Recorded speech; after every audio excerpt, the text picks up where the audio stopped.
Thank you for coming today. Is everyone enjoying the conference so far? Yeah. Yep, good lunch, good party later. I've been doing, and you should be in here, UAT to Behat testing. We're going to focus today on user acceptance testing and how that takes you into doing automated testing. So I've been doing web development for 20 years, a little over 20 years. And I work as a contractor. How many contractors do we have today? Yeah, a couple of contractors, okay? The contracting life is like hit and run. It's like a hit and run environment. And what I mean by that is you go into a project and you work on it for a short period of time and then you leave. And you move on to your next project. Sometimes you're juggling 3 or 4 projects at a time. So I did that for 20 years. And about 4 years ago, I started to feel burned out and worn out from that cycle of kind of hit and run. You do something and you move on. You do something, you move on. You never really dig in. So about 4 years ago, I decided to make some changes in my life, and mostly in my work environment. So I started to look for something a little more permanent, a position that was more full-time, or I could focus on one project and one customer and not hit and run. Stick around and see what the results of that hit and run were. Because I jump into a client, do the hit and run, and they're left with stuff, right? They're left with baggage. They're left with baggage of me as a consultant coming in, dropping frameworks on them, dropping tools on them, dropping techniques and stuff, and then leaving and moving on to the next client. And I never really got a good feel for what the results of my hit and run were. So, as a consultant, I thought a good way for me to look for new work was to look for government work. And it took me about a year and a half to find a government job. So, today I work for the government. And have been doing that for almost 3 years. I think it's almost 3 years. A single client, 40 hours a week, on one website. No more hit and run for me. So I learned a lot of things over this past 3 years about what my hit and run did to other people, what the previous hit and runs did to the customer that I'm working with now. And today's presentation is about one particular area that I learned a whole lot about, that I really wasn't a super proponent of, that I wasn't very good at. And today I'm going to try to explain to you why user acceptance testing is really important in our current world and how to make it work for you. That's my goal. And by the way, I'm Stephen Cross. I have a podcast with my co-host right there in the front row, John Picozzi, TalkingDrupal.com. I also organize the New England Drupal Camp. So if you have a great time today and you want to learn some more stuff in November, check out nedcamp.org. I have com there, that's not right. And you can go to another conference like this. It's a single day of sessions, 1 day of free training, paid training, and you can learn this kind of stuff. So, we live in a world of modern workflows. So, the Drupal world, and I think all web development world, has changed a lot in the last 5-6 years. Lots of automation going on. We have local dev environments that we use, Lando, DDev. We have front-end build processes, Gulp, and on and on. We have continuous integration tools that we push things up to the cloud, and all this automation is going on. There's some great tools out there for deployment. Is anyone using Tugboat? Has anyone checked out Tugboat? I've recently kind of taken a look at that product. That's something you should look at in this space. It basically, every time you do a pull request, it creates an environment like this for you to test. Great tool. So there's a lot of automation going on. the idea of all this automation is to make us more efficient and do things for us, right? Make us focus on quality and help us build a better product. Take some of the mundane tasks out of the things that we're doing every day. And these workflows are certainly doing that. Have they made our lives easier? In some areas, I think they've made our lives easier. In other areas, they've made them more difficult. I think from a Drupal dev perspective, everyone has to know DevOps now. I mean, years ago, you could just push it off to the DevOps person. That's not the case anymore. Everyone needs to know a little bit. Everyone needs to do command line, needs to know how these things work, because when they break, it really sucks. And it takes a lot of work to get these automated tools working. One of the things that's promised to us in this workflow is that it's always this build and test and this automation. So we build the code, we compile it, and then we automatically test it.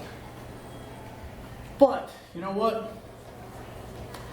For me, and I'll speak for myself, I won't speak for anyone else in the room right now. These four things have something very much in common to me. Eating healthy, daily journaling, go to church on a weekly basis, and automated testing. They're all things that we know we should do, and they're beneficial to us, but they're hard to get there. They're hard to do these things in a meaningful way, in a way that has a real true impact on your life. I'm not going to focus on the first three too much today, maybe a little bit, but we're going to focus on the bottom one. I guess I've gone through some life changes. You know, when you turn 50, it's hard to believe I'm over 50. I know that, but I am. When you turn 50, things start to change in your life. You know, your kids, I have one kid who turned 21 yesterday. I bought her first official legal drink for her last night. I have another one moving out. Finally, she's already out of college and she's leaving my house tomorrow. So, I mean, just in the last 24 hours, things are changing a lot. But as I start to make these transitions into like a full-time kind of job again, I start to pay attention to I'm getting old and I need to get healthy. I need to pay more attention to my physical health as well as my mental health and everything else. And when I did this presentation, I'd done this a few times now. I did it back in November at the Drupal camp. I had lost 60 pounds at that point. So it wasn't the highest I had lost in my transition to losing weight. And unfortunately today, that number is 49 pounds. So I've slipped a little since last November, but I'm still staying focused. And one of the things I've learned during like trying to change from someone who drinks too much and eats too much and doesn't exercise into someone who's opposite of that is that you can't be perfect every day. And this quote from this guy named Mike Daggett, I joined Weight Watchers, which helped me out a lot. If anyone is ever interested in learning how to eat healthy and get a healthy life, that's a great way to do it. And he's an advocate of the Weight Watcher program. And one thing that I learned from him was to set attendance goals, not performance goals, when you're trying to do anything. And certainly for me, in terms of health, it wasn't about like, all of a sudden one day I'm just going to join the gym and go 5 days a week. Because if you have that mindset, you're going to fail pretty quickly. Because you're not going to be able to achieve 5 days a week of exercise if you haven't exercised in 15 years. It's just not going to happen. You're going to, as long as your excitement sticks with you, you'll stay with the 5 days. But after about 7 days, it wears off quickly, and next thing you know, it's 3 months down the road, and you haven't been going to the gym anymore. So the concept of setting attendance goals, not performance goals, is to do something every day with exercise. So it's not about walking 3 miles a day at the beginning. It's how about if you just walk every day? For some people, that means going to the mailbox. For other people, it might mean a half a mile. And it might not be a fast half mile, but it might be just get out and do something. And that's what I started to do a year and a half or 2 years ago. I decided to set attendance goals to getting healthy, not performance goals. Made a big difference for me, and it applies to some of the things we're actually going to talk about today. If you have the desire to implement testing in your organization, automated testing in a meaningful way, you need to set some attendance goals to start, which means you need to start doing something. And I think I have the key today to help you get and set those goals and be successful. So, effective automated testing can only happen if you have effective user acceptance testing. If you take anything away from today's talk, that's what you should take away. And you can tweet it. So what do I mean by user acceptance testing? So curious, I think we all think we do user acceptance testing, right? We talk about it, but I'm wondering about how many people do user acceptance testing? Okay. I know there's one person in this room that certainly does. She's on my team in the government. I forgot to mention that I'm working for the ATF, which is under the Department of Justice. So it's atf.gov is the website that I'm working on. It's a Drupal 7 website. We're in the process of transitioning to Drupal 8 and launching a Spanish version of that in days from now. One of the first government agencies under the Department of Justice that has a meaningful Spanish website. We're pretty proud of that. It's been a lot of work getting there. So what do I mean by user acceptance testing? Well, officially it's defined as like the last phase of a development cycle where the actual users get involved in testing the functionality that you've implemented before it goes to a production server. Okay? So those of you who raised your hands and said that you do user acceptance testing, I wonder if you do something that fits that description. So the flow when you set up a user acceptance testing environment is usually have like design and process documentation in place. You'll have a select team of people who are going to implement this test for you. You're going to execute this test on this set of code with these human beings, making sure it does what it's supposed to do. You're going to document those issues, things that went wrong, things that were successful, and then you're going to cycle back through that again until the test is successful. That's what a general user acceptance testing is. But I just mentioned a few minutes ago, if you're not doing that now, something like that now, that's a pretty big goal to get to. So let's talk about how you start doing it in a simple way and set some attendance goals with it. Not necessarily how do you make it perfect. So I'm going to give you an example from the ATF. Because I mentioned earlier that when I started into this process, I wasn't sort of doing too much user acceptance testing. I was the hit and run guy. Like, I'd tell people to do it, tell them that it's really important, but never actually did it myself because I didn't stick around long enough to see it happen. Now that I see it happen, I see the benefits of it and give you some tips how to really make it work. So 3 years ago, I poo-pooed this stuff and said that this is a waste of time. I kicked and screamed a little bit and probably didn't do it very good. And it was from the team that I'm working with at the ATF that really kind of kept me in line, had some really stringent processes in place, and I learned from them that this really is a valuable process. So we're going to take the rest of the examples here and talk about one small functional implementation on this website, what we did for user acceptance testing, and how it flows through the whole system. So, if you go to atf.gov, ATF is alcohol, tobacco, and firearms.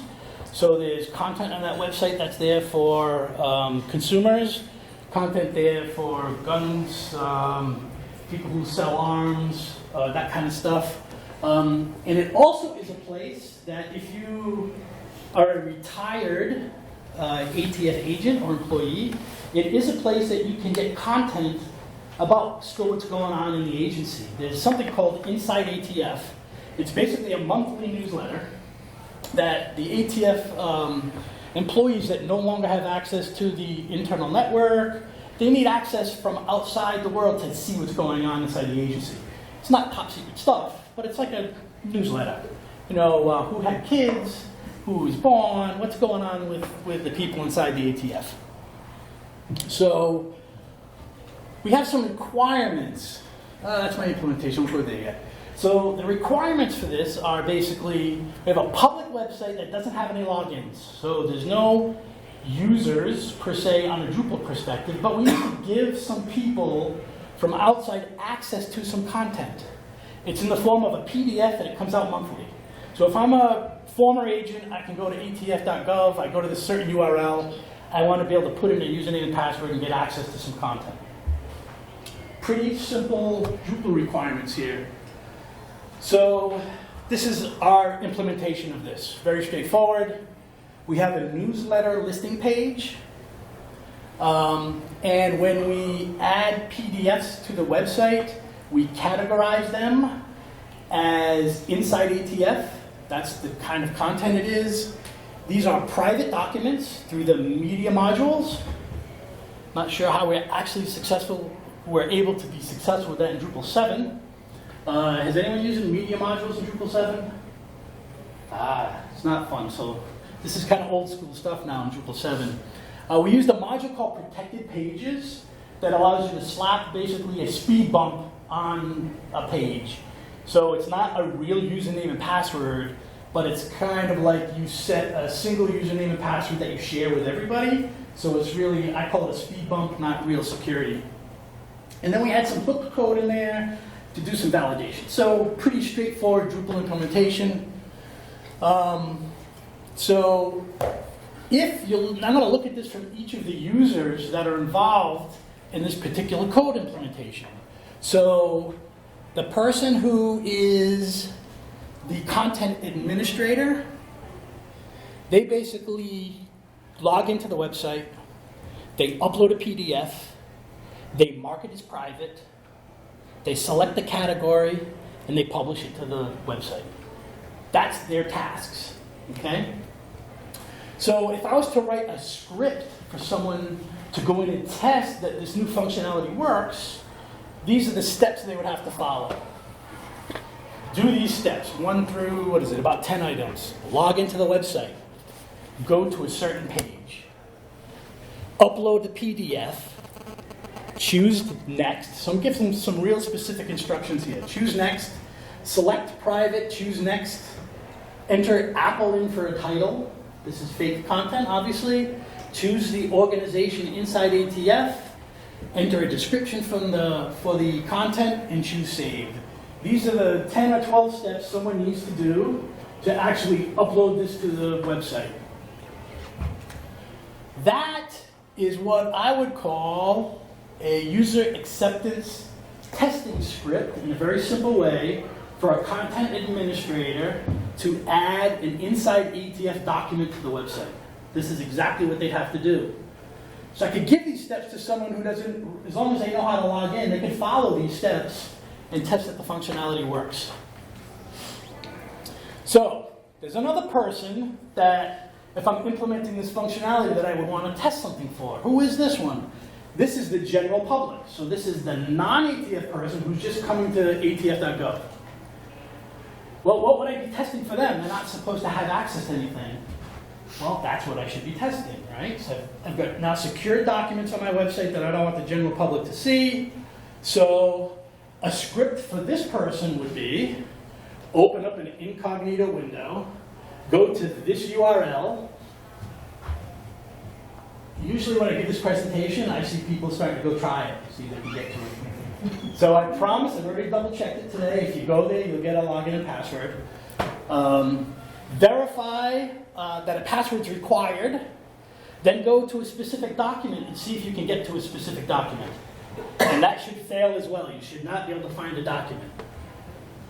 Then go to the document download link. Make sure you can't download a document. So these are all the tests that I would do to verify that my document is really secure on the website. So one little simple functionality is come to these two scripts, and we have a third one. This is the script for the agent who we actually now want to give access to the website. What are the things he needs to do? He's going to open up an incognito window. He's going to go to the same URL, but this guy's actually going to have the username and password and put it in.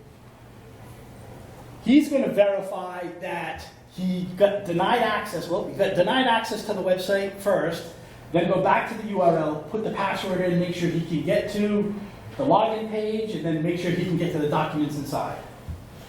So this, for a very small piece of functionality, are the 3 scripts that we would put in place.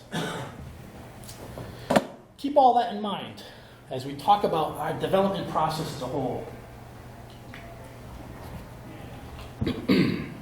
So I assume most people in a development cycle work something like this. You start at the top, you get a requirement like inside ATF, so the developers come in, they do some work.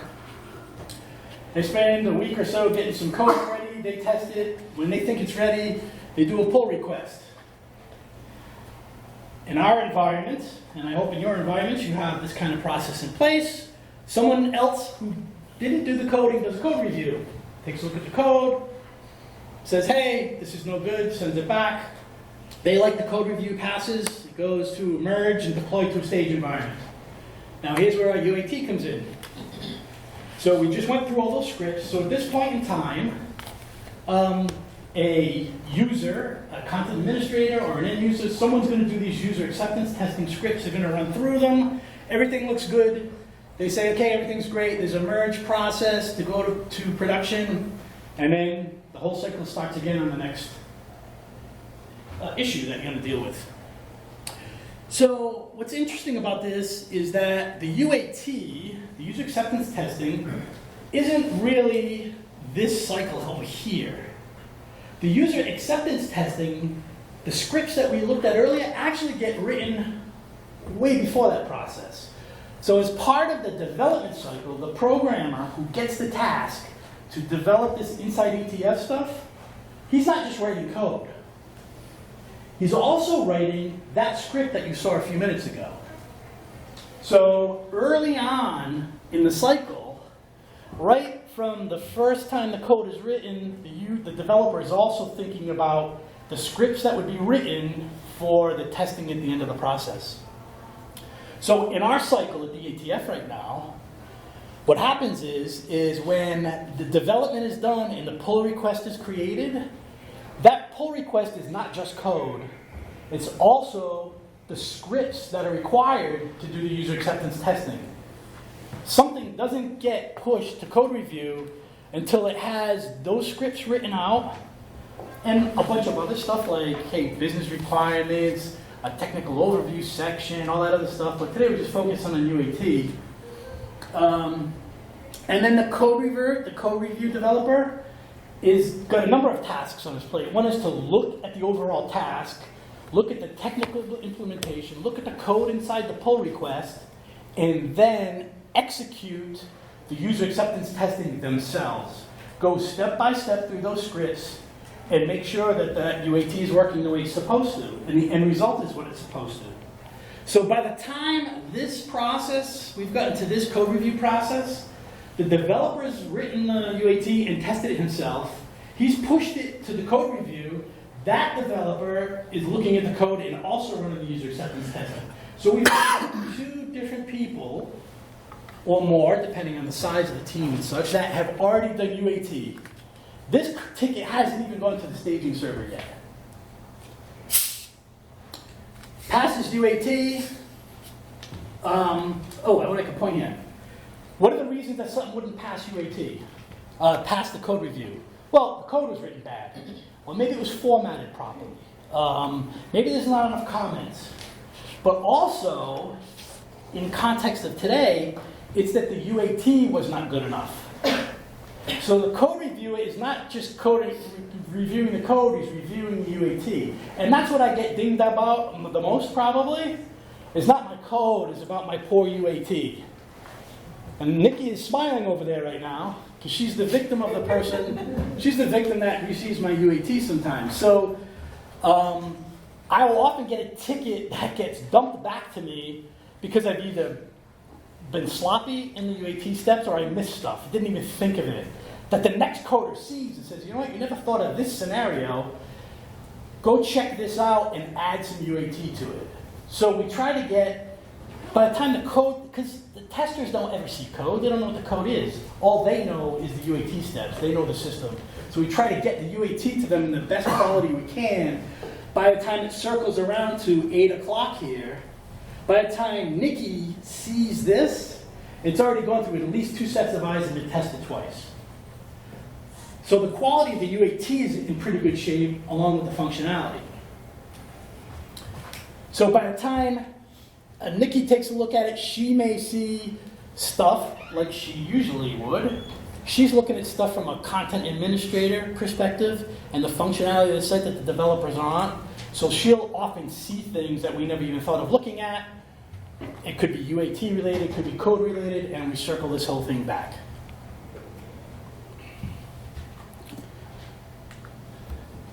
So who does the tests in our scenario? So I think I've already kind of alluded to it. Everyone does. The developers are doing UAT testing. The code reviewers are doing UAT testing. Our users are doing UAT testing. In some cases, I'm lucky in the situation I'm in with my team that we actually have the people who write the content, they're part of the development team. It's a kind of a unique environment for us in that my scrum calls every day are not just coders and project managers, are also content people. So we're all on the same team. So this actually has turned into something where UAT and testing is part of our culture, and everyone knows what's going on all the time. So some of the benefits of the UAT in the way that I'm describing it here today is we start to focus on the end product early in the development process. By forcing the developers, like myself, who go kicking and screaming, to write UAT when they're writing code, they're completely focused on what actually has to be delivered. And there's great ownership in this too. So the users end up taking ownership because they're involved in the UAT process. The developer is involved in the UAT process. Everyone's taking ownership of this particular functionality from very early on, right through the whole ticket cycle. There's great cross-training here as well.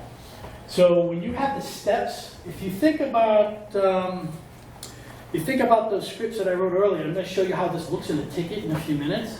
But for every piece of functionality that we write that gets released, so let's say, I don't know what ticket number we're up to, in 2 years we probably have 1,500 tickets somewhere around there.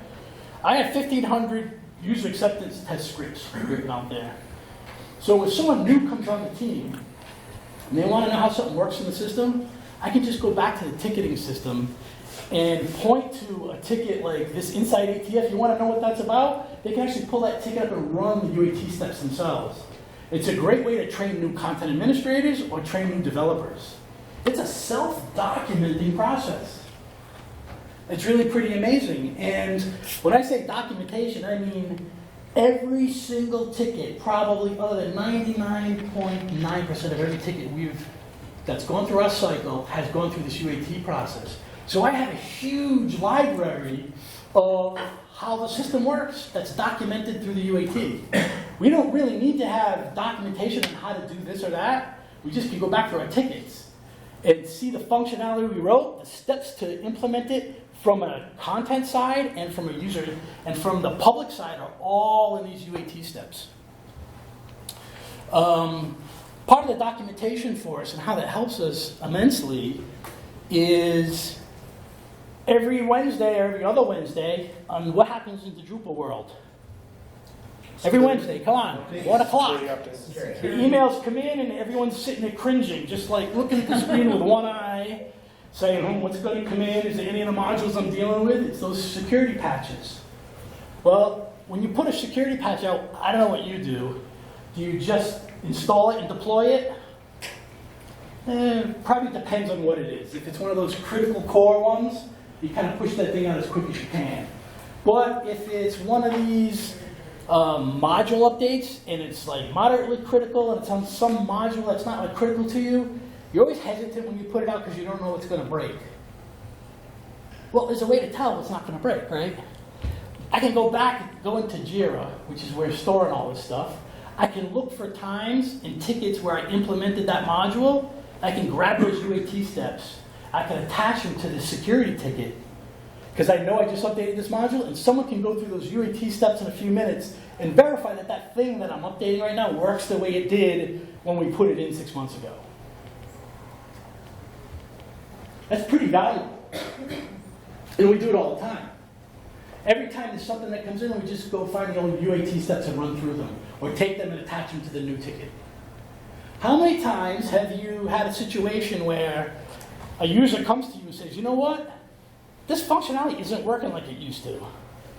There's something wrong here, I don't know why, I don't know what broke it, I don't know what happened when. Well, if you have these UAT steps like this, you can go back to the ticket where the UAT steps were done initially, and you can run through them again, and you see, yeah, well, back then it did work like that, and now it doesn't. So you have some documentation to help with the historical perspective. And at the end of the day, when you have this kind of process that everyone's involved with at this detail level, you have a much stronger team. And it builds what I call a testing culture. So, how do you get started with this kind of UAT the way we do it? Is you keep it simple to start. You use systems and processes that you already have in place. I've seen, and I've failed at this myself, and that I've tried to create like Google documents and all kinds of documentation around user acceptance testing and making it fancy and complicated, and that doesn't work. It's failed for me in the past, and I figured out what works now that I learned from my job with the government. Is what we do is, these are the steps that you saw a little while ago, right? We actually put them inside the JIRA ticket. We have a section that says UAT in the body of the JIRA ticket. So a ticket for us is probably this big. On a good day, on a bad day, it's a lot bigger than that. But it has a section that says UAT. It says test it as this user on this server, and it has these steps in it. And those are the steps that we covered earlier. You see those green check marks? Those green check marks, it means that someone did the testing and they said it was done. So this is a little JIRA tip here, is that those two parentheses, open and close, give you a circle without the check marks, and when you put a slash in it, like at the bottom here, that gives the check mark. So our process says when it's time to deploy, one of the deployment steps is go look at the ticket, is everything green? If everything's not green in that ticket, then that UAT ticket, that UAT steps were never completed. Or the UAT person, which I'm sure would never happen, forgot to check off as they were successfully going through the UAT steps.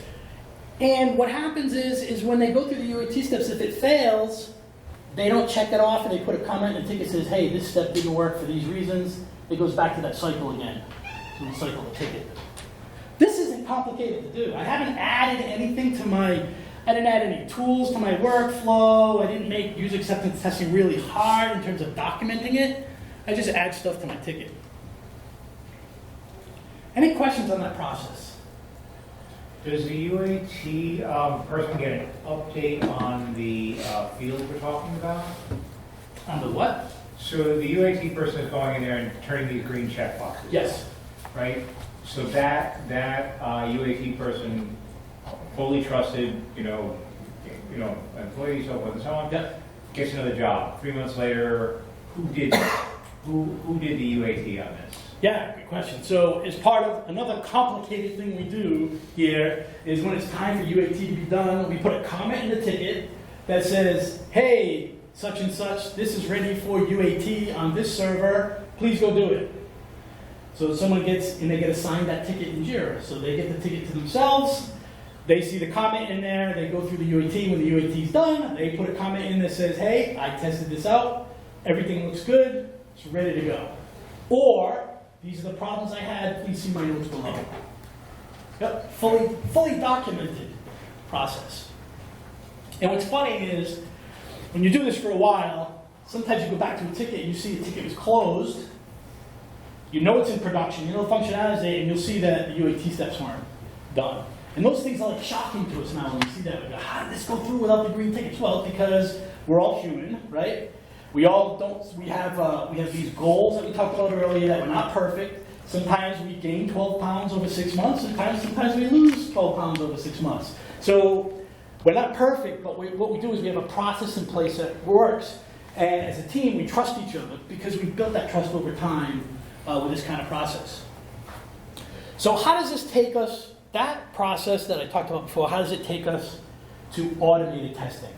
So I said early on that automated testing starts with having effective user acceptance testing. So I think you've got a picture of how that would work in the model that I'm describing. So let's talk about how that now moves off to automation. So Behat is a PHP framework for auto-testing your business expectations. That's like the official description of it. Who is using Behat today? Okay. For our discussion today, I'd like to modify a little bit to say that Behat framework is for automating your user acceptance testing. So it's taken all the stuff we talked about before, and let's see how can we automate it. Behat is the perfect framework for doing that. So Behat is PHP, and it works under a language called, okay, trivia question to those Behat people. What's it called? The language. Gherkin, yes. Gherkin is the language that's used to, it's an English-like language to describe testing steps. That is an actual testing script. I think it comes with the demo of Behat.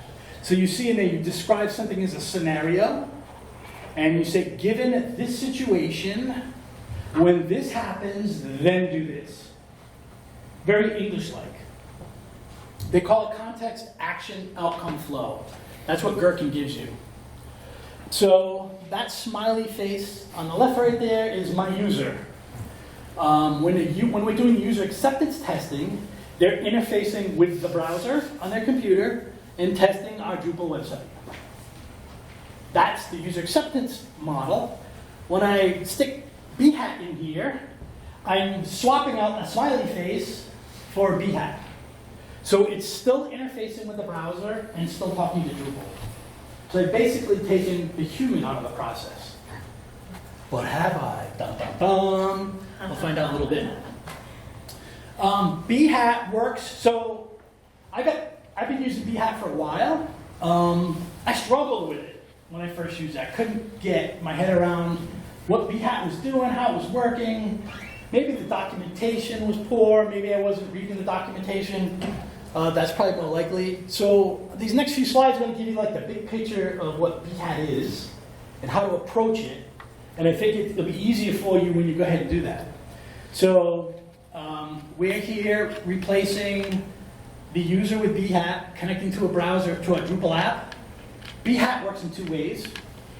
It can talk to our Drupal app by either a headless interface or a browser controller. So the headless emulator is a headless interface, so it's like a Chrome interface into your Drupal application. When Behat does that, it doesn't have access to any of the front-end technology when it's doing testing. So if you use a headless emulator, you don't have access to JavaScript to do anything that's, so if you try to test things that are JavaScript related, you wouldn't use Behat in the headless way. When Behat is going to the Drupal application from a browser controller, it's actually opening up the web browser. So it's running the web browser and has access to everything the web browser has. So it has access to the JavaScript and any of the front-end stuff going on with the browser. Whenever you look at Behat and you start to read information, you'll see something called Mink. So there's quickly a connection between Behat and Mink. Well, what's that connection? That connection, all Mink is that layer that translates between the Gherkin code that you wrote and translates between that and either the headless emulator or the browser emulator. So it's that layer, so you could run those commands against either one of those. That's what that layer is for Mink. So when Behat goes to Drupal, it's using something called a Behat Drupal extension. So you'll see it as a Drupal module called Drupal extension. It actually gets installed outside of Drupal. It's not really connected to Drupal per se. Doesn't need to be. And when Behat talks to Drupal through Drupal extension, it has 3 possible APIs to use. These are the 3, and this is what they do. So there's a black box API that provides one piece of functionality for me. It allows you to map a section of your HTML content to an English language thing. For example, in my Gherkin code, I want to call something, in my script, I want to call it a footer. Black box gives me the ability to say a footer means this ID tag in my HTML. So it's that mapping between the tags, which could either be ID tags or CSS classes, to some language you want to use in your scripting side. That's what the black box does. The other API you could use is the Drush API for Behat. So the Drush API gives you access to things you can do with Drush, like create users or run tests on different servers. So things that are Drush commands are things you can use with that interface. The last one is the Drush API, Drupal API. That gives you access to do all of those things that I have on the left. You can create users, create nodes, update nodes, do all the stuff you would do in Drupal, you can do using that API. The beauty of these APIs, let me just go here first. The beauty of these APIs is you could use all of them, you don't have to pick one or the other. You can use everything. The reason you would ever use the Drush one is if you were trying to do something on a remote server. The Drupal API one needs to be running on the same server that you're on. Which is good for us because we have all these continuous integration tools now. So in the CI process, you can kick off a Behat test process which is running on the server that you've just implemented. When you install the Drupal extension module, it expands the language that you have access to in Gherkin to write your scripts with these types of things. It gives you the ability to write in a script, given I'm an anonymous user, or given I'm not logged in, given I'm logged in as, all of this functionality, and when you install that module, you can see the script, the big long list of, it's like a glossary of language you can use that's Drupal friendly, and you can put that stuff directly in your scripts. We're going to look at some scripts in a second. So, given that I'm going to do Behat testing, and I want to implement it on the scripts we talked about with the inside the ATF, what would that look like? Well, this is exactly a script that exists and runs. It does exactly the testing that we looked at earlier. And if you look at this language doesn't look that different from the manual scripts I wrote in the user acceptance testing. Aha, that's a key point, right? So let's just take a quick look at this. This is a feature that I'm testing here called Inside ATF. That's the description of it. All of this is in a Behat test file, and it's written exactly like this. In the first scenario I'm going to test is I'm going to test that verify the private file is not available. So here's some of that language we looked at. Given I'm on this URL, then I should see access denied. Given I'm on this URL, I should see that this access is denied. And when I run this script, I would get echoed back from Behat, successful. Or if there was a failure, I'd get a failure notice. The next test here would be verify that the Inside ATF login is working. Because that has broken sometimes in the past with module updates. So it could be a Behat test that we run on a regular basis. This one is, given I'm on this page, then I should see protected pages, enter your user password, and then given that I enter, this is how you would put a password into a field. So I'm going to use the edit password field. I'm going to put this password in, and I'm going to press the submit button. I should then see this title appear on the page, which means I'm successfully logged in. So, some of the value in writing those user acceptance testing scripts the way I did is I am now very close to writing a Behat script. You can envision in your head a developer now who's used to writing those UAT scripts over those hundreds of tickets, going to introduce them now to Behat. Well, this isn't all that far from what we've been doing. I just need to learn a little bit different syntax. And to take it one step further, this kind of syntax is simple enough that a content administrator could potentially write this. This is not like programming anymore, really, right? So what parts to automate and which parts to not automate? So I've already said we have hundreds of user acceptance testing scripts already written. Should I make them all? No, that's ridiculous, right? What I should try to do is automate the critical ones that are critical for my site to be successful. And that means different things for everyone, right? So in my case, we talked about 3 scripts today with Inside ATF. We had one script, user acceptance script, that was about adding the content and verifying that it added successfully. I probably don't need to automate that. I don't need to run that once a month. Right? Users are going to be adding content on a regular basis. If it breaks, they'll tell me and I'll fix it. I don't need to automate that. Do I actually even need to automate the ATF former employee that's trying to log in from the public site? I probably don't even need to test that, really. The one that probably bothers me the most, is the most important one of that list, is verifying that the public can't see documents they're not supposed to see. That's probably the one that I want to run every time I deploy code. So it's a balance of understanding your big picture of what your project goals are and your website goals are, and then stripping those tests down to the ones when you deploy to production, the ones that you should be running. Now, there's a couple of ways you can do this, right? You can set up Behat to say, hey, I have these scripts that I want to run on my CI deployment, but these sets of scripts, I'm going to have them, but I only want to run them when someone tells me to run them. Like that script that tests that the login works for the outside ATF person, I could keep that and have a developer run that once a month. Or maybe it just runs on an internal build on a when I go and create a deployment internally, or I do a pull request. Maybe it runs on that build because it takes longer and I'm not worried about going to production, and I save the important ones to just run on the CI build for production.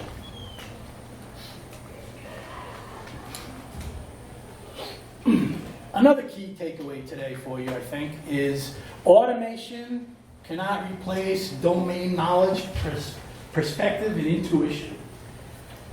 So, as much as I write these UAT scripts, whether we're talking about manual or automated, none of that replaces the stuff that the user knows and sees and feels when they're using the system, right? If I write some code, I put it through UAT test, I think the test is good, it goes to code review, that developer thinks it's great, it goes off to Nikki, sorry Nikki to keep bringing you up today, it goes to Nikki to go and test it. It's Nikki at the end of the day. She deals with the content, she deals with the website on a regular basis. It's her intuition of, let me go look at this over here. They touched this, but I think it might affect that as well. Or there's something that doesn't look right here. Or this is running too slow. It's slow as usual. Those are things that scripts aren't going to pick up. Those are things that I'm not going to pick up as a developer. And those are things that Behat will never pick up. So this putting automated testing doesn't replace that manual process that we have in place. It enhances it and enhances the quality. Makes it a little easier for us. And gives us a little bit more certainty when we deploy code. So, getting started with Behat. What I recommend you do, if you've never used it before, don't try to use it inside your Drupal environment right away. Bad step. First step, go to behat.org. They have some great tutorials there that has nothing to do with Drupal. You download the tool independent, and you can actually learn how, if you follow the tutorials, you can learn how that Gherkin language works, because their tutorials will actually have you write some of those languages and translate that to PHP. So from the beginning, if you go through that tutorial in 4 or 5 hours, you'll actually understand how Behat works. That's the biggest piece. Once you get that under your belt, next step is download the Drupal Behat extension and set it up in your local environment. get it working there, get comfortable with now using the Gherkin commands with your Drupal environment.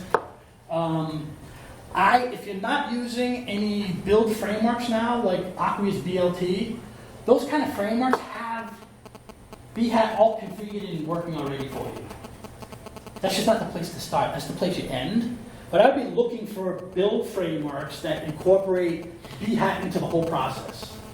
And it goes over to your continuous integration tools and everything. So in summary, implement UAT first. We've already learned that. Set attendance goals. Just build this, try to create that culture of testing. Make it part of everything you do. Make it part of the expectation that nothing will ever go live until someone checks off those green boxes. That's where you need to start. When you're done with that, implement the automation responsibly, slowly, one feature at a time till you get comfortable with it. You see the impact on your servers and your deployment process because it's not super fast, especially if you're not using the headless side, you're testing JavaScript. These things can get complicated. Don't try to do everything in Behat. It will fall apart quickly when you try to do stuff that is very, very complicated that a user should be doing. Reevaluate every 6 months. Like I said before, you're going to gain 10 pounds, lose 10 pounds. You're going to do that with automated testing too. So take time to put a mark in your calendar, reevaluate what you're doing. Once you get this process in place, then go set some performance goals for yourself. Once you've got the process moving. And that's it. I'd like you to help me with one thing before you ask questions and share any information you have. Totally different topic. I'm doing another presentation soon. I want to get some stats from you. How many people are using, in this room, using Mac as their development desktop? That's, I need to do a quick count. A lot. Okay. How many people are using PCs for their development desktops? You don't have to be shy. You can make me proud. I live in both worlds. Oh, you live in both worlds. There you Okay. go. All right, yeah. Stand up proud. I have a PC. How about any Linux users? One. Okay, thank you. That's all I wanted for that. Thank you. Any questions or anything you'd like to share about your testing experiences?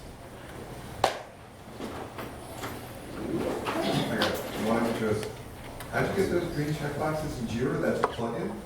No. The user It's markup. Oh, you're just doing it in markup? Just do it in markup, yeah. And it's well. I mean, the interesting. Markdown. Markdown, Markdown. yeah. Not markup, markdown. The only other, I mean, one thing that we haven't done Behat, and it was interesting, there was some back and forth, like with Lightning, they were doing a lot of Behat, and then they went, there's an article about using Drupal test traits. Yeah. Because, and just to explain to people what Drupal test traits are, is it's basically running Drupal's automated test system on a live site instead of a spun up site that you're building from scratch. It kind of accomplishes a similar thing, and we've been using it and it's been pretty successful. We haven't gotten people to do Behat because it's been almost impossible to get people to wrap their head around writing Behat tests except developers. Right. It's just another alternative. I'm not really Yeah. saying Alternative. So the comment was take a look at the Drupal test traits. Yeah, most did it. I think the Massachusetts government's using it on their side. Okay. Kind of switched over. Anything else? Thank you for being so attentive.